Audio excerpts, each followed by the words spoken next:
Hello, welcome to Microfiche Microphone. I'm Micah, and on this channel we look at microfiche from the past, old newspaper articles in the public domain. We look at them with our modern eyes, our modern perspective, and see what we can learn from them. On this microfiche time capsule, we are looking back at the Biographical Encyclopedia Volume 1, and this article is entitled Lyman, Amasa Mason. So, what do I know about Amasa Lyman? Amasa Lyman was an apostle, and he was a member of the first presidency under, I think it was Joseph Smith. But it was at the very tail end, just before his death, because of the excommunication of, I'm not sure which one. I wanted to say William Law, but I'm not sure if it was because of his excommunication or if it was someone else. So he was very, very briefly a member of the first presidency, and then he was released immediately upon the dissolving of the first presidency after Joseph and Hiram's death. So, and then he was an apostle for a while and did apostly things. But then after a while, he started preaching false doctrine. And not just false doctrine, but that the atonement wasn't necessary, like that kind of false doctrine. And he was eventually excommunicated. I do happen to know that his son and grandson were both apostles as well. That would be Francis M. Lyman and Richard R. Lyman. I've already done a video on Richard R. Lyman. So maybe I'll link that at some point, but check that out if you want to. Anyways, so that's Amasa M. Lyman. This article is a little bit longer than I would have expected, considering that, for example, Hiram Smith's was only like a page and a half. This one is a full 3 pages, so yeah, we'll see what they have to say. About his life, I don't know that I know that many details about his life, but I know more details about his children's lives, actually, than about his. So, for example, I don't know what he did for a living, but let's find out, yeah? Lyman, Amasa Mason, a member of the Council of the 12 Apostles from 1842 to 1867, was the third son of Boswell Lyman and Martha Mason, and was born March 30th, 1813, in Lyman Township, Grafton County, New Hampshire. When about 2 years old, his father left home for the Western country, from which he never returned, as he is supposed to have died some 6 years afterwards in New Orleans. Wow, that's crazy. Amasa, with his younger brother Elias and his sister Ruth, remained with their mother until her second marriage, after which Amasa lived with his grandfather until he was 11 years old, and with Parley Mason, a relative, 7 years longer. Wow! He got passed around from relative to relative? That sucks. Man, because back then they didn't have like a foster care system, but if you're not wanted at home, then you found someone else to live with, and a lot of times it was relatives. Like, they would look farther out. But it was just because his mother remarried? Like, that sucks. His new stepfather didn't want to take care of him? Gosh. I hate the past. Things like this in the past, I'm like, are you kidding me? Sheesh, nobody wants to take care of a child. During the year 1831, he became somewhat thoughtful on the subject of religion, but did not unite himself with any of the religious denominations until the spring of 1832, when the neighborhood in which he resided was visited by elders Lyman E. Johnson and Orson Pratt. They were both members of the Quorum of the 12. At this point, they weren't yet, because that was organized in 1836. But so they were both later members of the Quorum of the 12. Amasa believed the gospel when he first heard it preached by those elders, and was baptized by Lyman E. Johnson, April 27, 1832. The following day he was confirmed by Orson Pratt. On account of ill feelings that arose in his uncle's family because of his baptism, Brother Lyman resolved to go west, and accordingly started on a journey of some 700 miles, May 7, 1832. His earthly wealth at that time consisted of 16 pounds of half-worn clothing and $11.35 in money. The weariness consequent upon the first day's walking admonished him to travel by stage and canal to Lyons, Wayne County, New York. Arriving there, his funds were all gone. Yeah, he probably spent it all on his travel, yeah? And he hired out to Mr. Thomas Lackey, the man who bought Martin Harris's farm when he sold it to raise money for printing the Book of Mormon.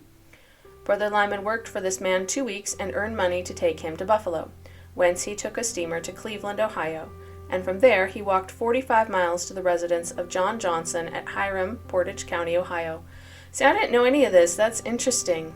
He seems like a really determined person, yeah? This was the place where Joseph Smith had been tarred and feathered a short time previous. Father Johnson and family received young Lyman kindly, and he remained with them until the following July, when the prophet returned from Missouri. This, writes Elder Lyman, afforded me an opportunity to see the man of God. Of the impressions produced, I will here say, although there was nothing strange or different from other men in his personal appearance, yet when he grasped my hand in that cordial way, known to those who have met him in the honest simplicity of truth, I felt as one of old in the presence of the Lord. Wow. My strength seemed to be gone, so that it required an effort on my part to stand on my feet. But in all this there was no fear, but the serenity and peace of heaven pervaded my soul, and the still small voice of the Spirit whispered its living testimony in the depths of my soul, where it has ever remained, that he was the man of God. Cool, that he got a testimony of him just from shaking his hand. That's kind of impressive. There's a picture. This is a very blurry picture of Amasa M. Lyman. I've actually don't think I've seen this particular picture before. I have a couple pictures of him, but they're really not very good quality. So, I mean, I'm sure that you've seen them already in the background, but yeah, this one, he was considerably younger than the other ones that I have, so that's interesting to get kind of that transition. But yeah, it's not a very good quality picture. Brother Lyman continued laboring for Father Johnson until sometime in the month of August, when one Sabbath evening, after a social prayer meeting with the few members in Hiram, the prophet, in his own familiar way, said to him, "Brother Amasa, the Lord requires your laborers in the vineyard." Without thought, Brother Lyman replied, "I will go." And on August 23rd, 1832, he and Zerubbabel Snow were ordained to the office of elders in the church under the hands of Joseph Smith and Frederick G. Williams. Okay, that was really soon after he got there, though. I mean, a month or two. On the following day, they started on their first mission to proclaim the gospel of salvation. About the time of their starting, an application came to President Smith to visit an old gentleman by the name of Harrington, who was afflicted with severe pain in his head. Okay.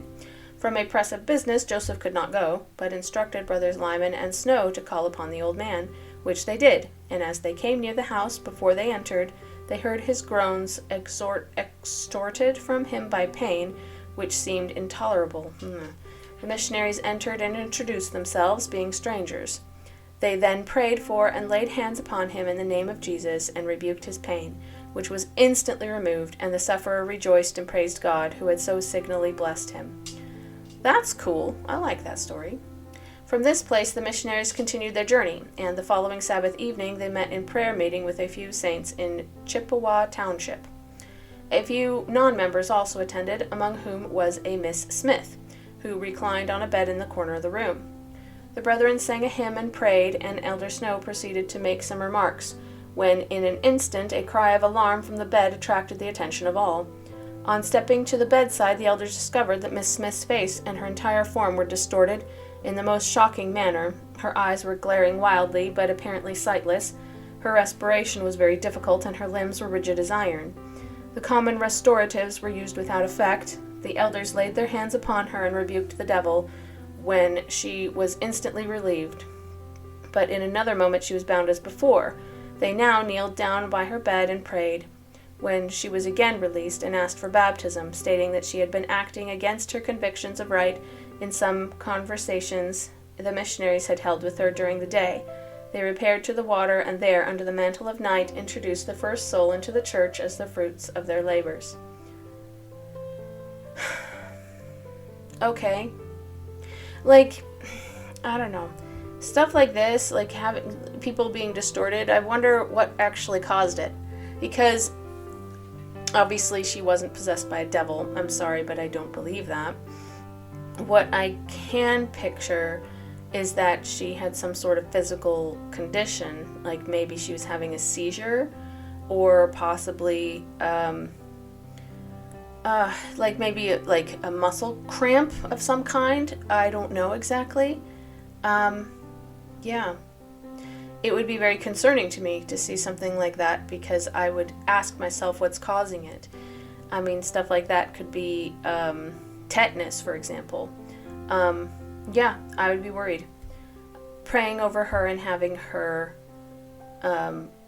be released, I think, is very similar to what was described in the previous story with the man's pain just leaving his body. So that's how I see it. I feel like it's a physical healing. But yeah, that's just my opinion. What do you think? Leave a comment.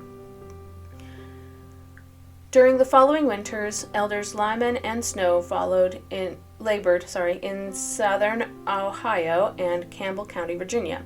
Some 40 souls were added to the church by their administrations. Early in the spring, they returned to Kirtland, March 21st, 1833, with William F. Cahoon as companion. Elder Lyman started on his second mission. He continued his labors for 8 months, during which time he traveled as far east as Chautauqua, I'm sorry, I don't know how to pronounce that, and Cattaraugus counties, New York. Please correct me down below. I have no idea how to pronounce that properly. He held 150 meetings and saw 100 souls added to the church. Good for him. In December following, he attended a conference in Erie County, Pennsylvania, where he was ordained to the high priesthood under the hands of Lyman E. Johnson and Orson Pratt. In the winter, he continued his missionary labors in the states of New York and New Hampshire. While in the latter state, the call to go to Missouri reached him through Elder Lyman E. Johnson. Responding to this call, he changed his plan of operations and went direct to Kirtland, Ohio, taking in charge as contributions some money and teams, and 2 sons of John Tanner, John J. and Nathan. They arrived at Kirtland May 1st, 1834, and a few days later, Elder Lyman joined Zion's camp at New Portage and traveled with this organization to Missouri. Good for him. That shows really a willingness to go and work, yeah? Like, he seems very willing to work wherever he's asked to go. After waiting upon his brethren who were attacked by the cholera, he suffered considerably with the ague and fever. Having been discharged from his duties in the camp, he returned to Kirtland, preaching by the way. Soon after his return, he married Miss Louisa Tanner, daughter of Elder John Tanner. On a subsequent 6-month mission to the state of New York, his labors were rewarded by liberal additions to the church. He traveled over 2,000 miles and preached nearly 200 sermons. In the spring of 1836, he attended the dedicatory services of the Kirtland Temple, after which he, in company with Elder Nathan Tanner, filled another mission to the state of New York. In 1837, he removed to Missouri, where he became subject to the persecutions which befell the saints there, and took also an active part in their defense, until he, together with Joseph Smith and others, was betrayed by Colonel George M. Hinkle into the hands of the mob militia. Escaping the execution which the court-martial had contemplated, Elder Lyman shared the fate of his fellow prisoners until November 24th, 1838, at Liberty Jail, when he was discharged at the mock trial held at Richmond, Drake County. Mock trial, huh? But he was discharged, so I don't see how it was a mock trial. He immediately returned to Far West, where he was elected Justice of the Peace. While suffering under a severe attack of sickness, his family was enabled to remove to Illinois, through the kindness of friends, and after aiding the brethren in the matter of disposing of their land in Missouri, Elder Lyman joined his family in Quincy, Illinois, in March 1839. That was a rough time for the church. During that year, he made 2 dangerous trips back to Missouri for the purpose of assisting Elder Parley P. Pratt and fellow prisoners, and to attend to unsettled business. Early in the spring of 1840, he went to Iowa on the half-breed tract in Lee County, where he built a cabin to which he moved his family. What does that mean, the half-breed tract? I'm not sure what that means, but it seems like a weird thing to say. I hate the term half-breed anyway, but yeah, it's just, I don't understand what it's supposed to mean. A portion of this summer he spent on the Mississippi River boating wood to St. Louis. From this work he returned in the fall sick. In the spring of 1841 he moved his family to Nauvoo and occupied part of a house belonging to Brother Osman M. Dewell, and worked with Brother Theodore Turley in his shop at repairing guns and other work. He had been thus engaged a short time when Brother Charles Shumway from northern Illinois called on Brother Joseph for elders to go home with him to preach in that country. The prophet sent him to Elder Lyman with directions that he should go. The steamer on which they were to go up the river was in sight when he received the word from the shop. Oh, I've heard this story. He went to his home 1 mile distant, took leave of his family, and was at the landing as the boat rounded to. He preached to the region of Galena and in Wisconsin until October, when he returned to Nauvoo, where he arrived on the last day of the conference in the afternoon. During the conference he was appointed a mission to the city of New York. This was countermanded by the prophet, and during the winter he went, in company with Peter Hawes, on a mission to secure means to build the temple and Nauvoo House. They went as far east as Indiana. In the spring of 1842, Elder Lyman went on a mission to the state of Tennessee, accompanied by Horace K. Whitney and Adam Leitner, and also William Camp, from whom they had promise of some help on the public buildings. In this they were disappointed. Elder Lyman was joined in this mission by Elder Lyman White, one of the 12. After their failure to accomplish what they expected to with Brother Camp, they returned to Nauvoo. While on this mission, Elder Lyman held one public discussion with Thomas Smith, a Methodist presiding elder, and baptized some of his church. Subsequent to his return to Nauvoo, Elder Lyman was ordained to the apostleship August 20th, I think it is, or is it 26th? I think it's 20th, 1842. And on September 10th, he started on a mission to southern Illinois in company with George A. Smith. Some portion of their time on this mission they were in company of Brigham Young and Heber C. Kimball. From this mission, Elder Lyman returned October 4th. The following winter, he was engaged by the prophet to move his family to Shoccoquan in Henderson County, where he had bought some property. Brother Lyman repaired to the place where he superintended the surveying of the town site and commenced building. He remained here until the following summer, 1843. When the prophet was kidnapped, he participated in the efforts that resulted in his rescue. On his return from the expedition, Elder Lyman was taken ill and became helpless, in which condition he was taken to Nauvoo, from where when he had partially recovered from his sickness, he was sent on a mission to the state of Indiana, taking with him his family. He went to the small inland town of Alquina, Fayette County, where his family resided. While he traveled through the surrounding counties, preaching as opportunity offered. In this manner he passed the time until the spring of 1844, when he repaired to Nauvoo to attend the April conference, at which it was determined that he should go to the city of Boston. A few days after the conference he had an interview with the prophet, which he taught him some principles on celestial marriage. Elder Lyman returned to Alquina and prosecuted his labor of preaching in the country until the 1st of June, when he repaired to Cincinnati, where he remained until July, when he received the news of the murder of the prophet and patriarch Joseph and Hiram Smith. Oh, they didn't mention him being called in the first presidency, though. A few days later, Brother Adams arrived and confirmed the news of the murder. He was also the bearer of a call to Elder Lyman to return immediately to Nauvoo, and in response to this call, he repaired to Nauvoo, where he arrived July 31st, 1844, having attended the special meeting at Nauvoo August 8, 1844, in which the 12 apostles were acknowledged as the presiding quorum of the church. Apostle Lyman, as a member of that quorum, continued to take an active part in all of the affairs of the church. He rendered efficient aid during the exodus of the saints from Illinois in 1846, and was one of the pioneers of 1847, returning to winter quarters in the fall of the same year. The following year he led a large company of emigrants to Great Salt Lake Valley. After this he was appointed on a mission to California, from which he returned September 30th, 1850. In 1851, he and Apostle Charles C. Rich were called to lead a company of settlers to California, which started from Payson, Utah County, March 24th, 1851, and arrived at San Bernardino, California in the following June.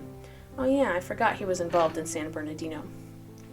A few months later, September, the rancho of San Bernardino was purchased and a settlement located, which was continued until 1857, when, on account of the hostilities between Utah and the United States, it was broken up.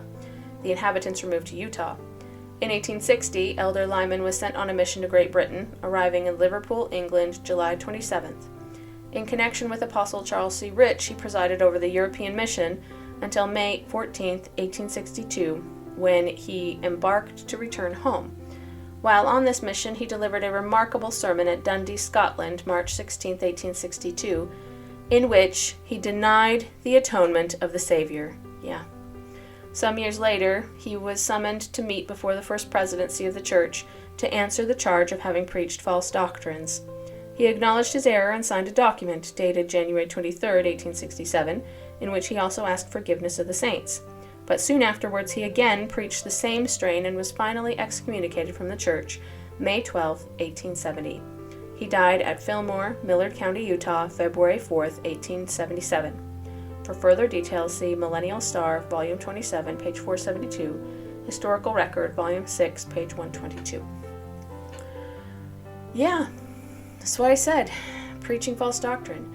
Like, after all of the things that he did that were so remarkable, I mean, after serving mission after mission after mission, after getting up and displacing his family over and over and over again, after doing everything that was asked of him, he just stopped believing in Jesus Christ or in the necessity of the atonement. I think it's just so strange. Why? Like, why would you ever think that Jesus Christ's atonement wasn't necessary? Like, that requires some serious hubris, don't you think? Anyways, it's just strange to me that someone so very faithful would then react like this. It's just one of those really weird things. I don't think he was a bad person. I'm not saying that. I think he was an extremely selfless person in general in the way that he was so willing to jump up and do. He was very, very willing to act. But just, I don't know. I wonder if he was like really stubborn about his own opinion. Or if he was just, I don't know. I just don't understand why he felt this way. All right, let's do a little bit of fact checking. Most of these stories I had at least heard of before. All right, as for when he was in the first presidency, I'll take a screenshot of this. This is my own website, and that is from 1843 to 1844. He did not replace William Law. He was an additional counselor besides William Law. It was after John C. Bennett was excommunicated. I haven't done a video on John C. Bennett because there was no article on him. So if I ever find one, then I will do a video on it. But unfortunately, there's not a lot of information on him. So I had to skip a couple of people. He wasn't the only one. I'm trying to remember who was the other one. Jesse Gauss? Yeah. There's no information on him either. So, you know, you can only talk about who you have information on. But yeah, he was called as counselor in the first presidency for February 1843 under Joseph Smith. And he was released from the first presidency 27 June 1844, the day that Joseph was killed. He was removed from the quorum in 6th of May 1867 after he had been preaching false doctrine, and he was eventually excommunicated on the 12th of May 1870. And then he died 4 February 1877, which they did mention. Amasa Mason Lyman, March 30th, 1813 to February 4th, 1877, was an early leader in the Latter-day Saint movement and was an apostle. He was also a counselor in the first presidency to Joseph Smith.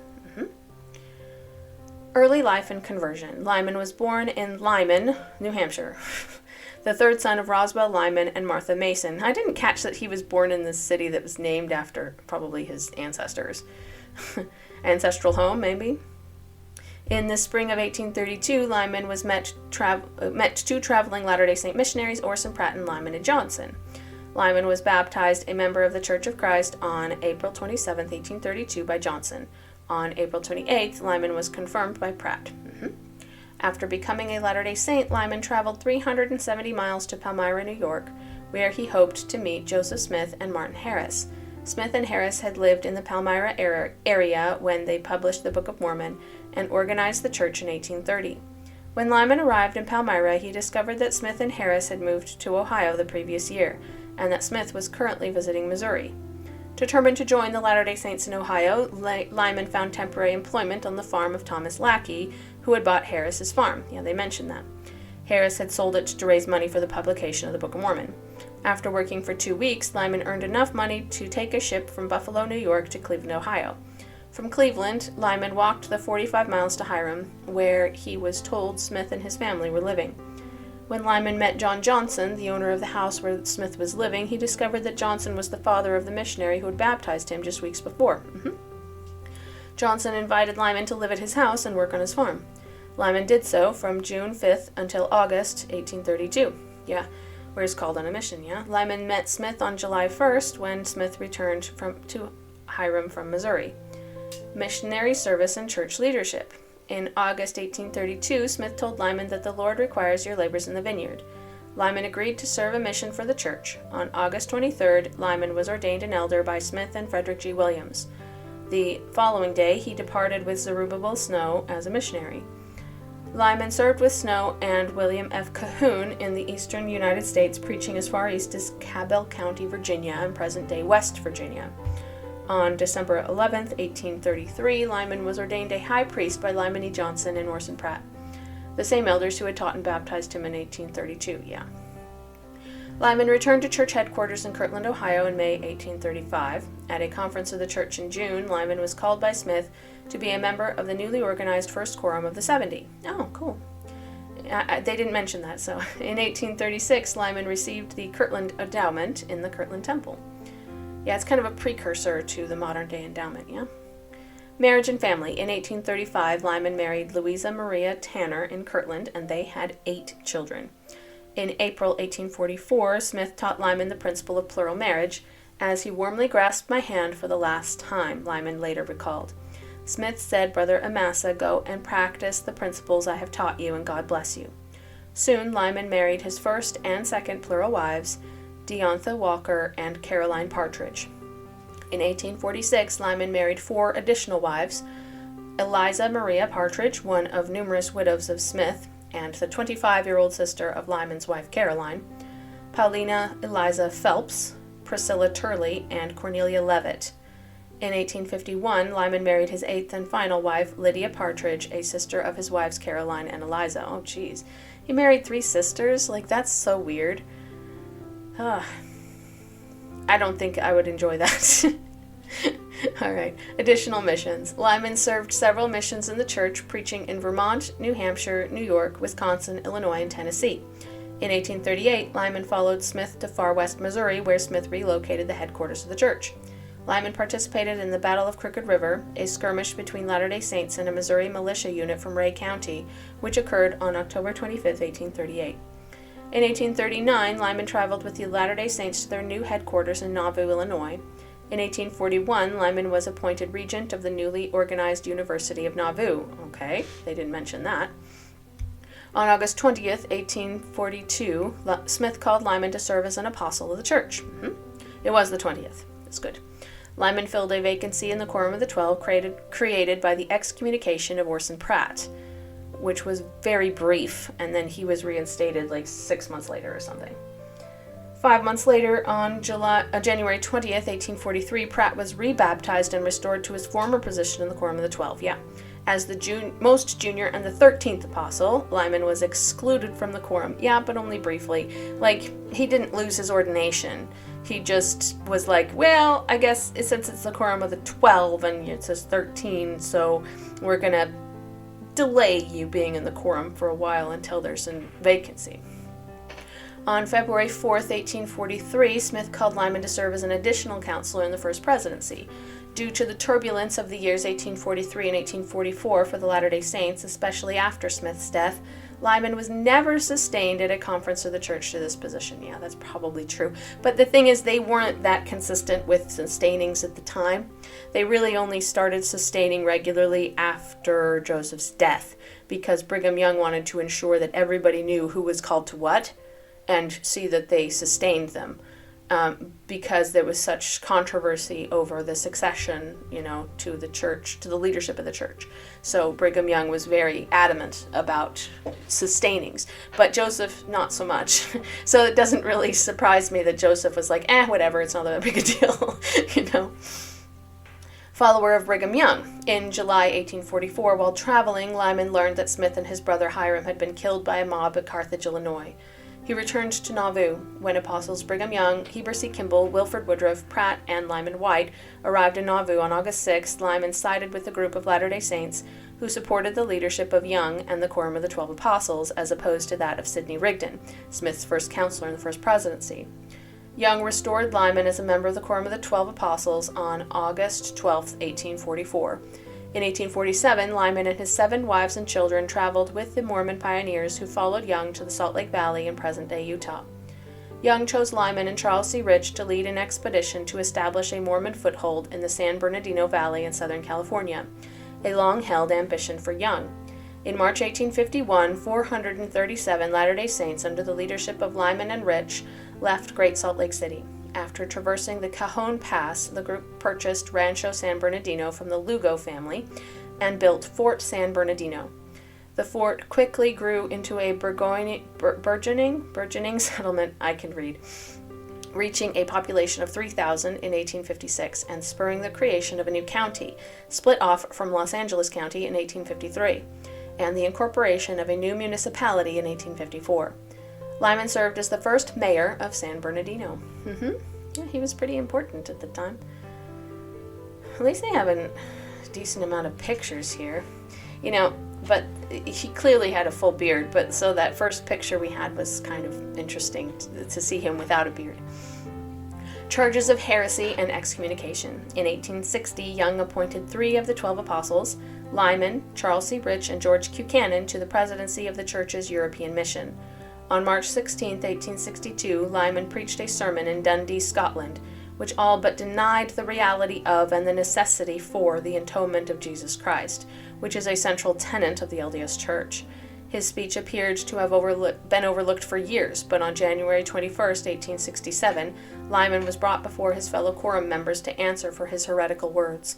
Lyman confessed his error and apologized to the quorum. He wrote a letter of apology to the general membership of the church, which was published in the Deseret News. However, months later, Lyman began publicly preaching the substance of his 1862 Dundee speech. As a result of his failure to live up to his confession and apology, the church stripped Lyman of the apostleship on May 6, 1867. Following his removal, Lyman obeyed the counsel of the quorum members, even though he felt the advice was unappealing, and 19 months later he was regularly attending church services. However, in 1869, while not admitting any conversations to the Church of Zion, known as the Godbeites, Lyman began a relationship with William S. Godbey and began traveling to Salt Lake City to meet with Godbey and his associates. Lyman associated constantly, preached, and even openly participated with the Godbeites. Jeez. Lyman's renewed activism spread through Salt Lake City, and rumors began to be circulated that Lyman would even become president of the Church of Zion. Interesting. I don't think I knew that. On May 10, 1870, 3 representatives from the Salt Lake Stake High Council, where Lyman was residing, came to investigate his activism and the rumors. Following the meeting, the 3 took their findings to the High Council, and the Council excommunicated Lyman on May 12, 1870. Did he continue to be active in the other church, though? That's interesting to me. Lyman died at Fillmore, Utah Territory on February 4th, 1877. He and 7 of his 8 wives were the parents of 38 children. On January 12, 1909, by direction of church president Joseph F. Smith, Lyman was posthumously reinstated as a church member and apostle, persuaded by assertions of mental illness. Really? I did not know that. Holy cow. Okay, let me read that again. On January 12th, 1909, which is 30 years after his death, 32 years later, by direction of church president Joseph F. Smith, Lyman was posthumously reinstated as a church member and an apostle, persuaded by assertions of mental illness. Huh. That really surprises me. I missed the memo on that one. I had no idea that that happened. Interesting. Wow. Notable descendants and relatives. Sons Francis M. Lyman and Platt D. Lyman both served as president of the European Mission of the LDS Church. Francis M. Lyman and his grandson Richard R. Lyman became apostles in the LDS Church. Francis became president of the Quorum of the 12. Yeah. Great-great-grandson James E. Faust served as an apostle for 29 years and as second counselor in the first presidency of the church from 1995 to 2007. I didn't know that he was related to him. That's interesting. Lyman Hall, a member of the Lyman family, was a signer of the Declaration of Independence. Alexander Joseph Lyman, notable musician of Salt Lake City. Oh, okay, they didn't say how he was related. A great-grandson? I don't know. Okay, so Lyman's 8 wives and 38 children. He married them all young. That drives me crazy. Okay.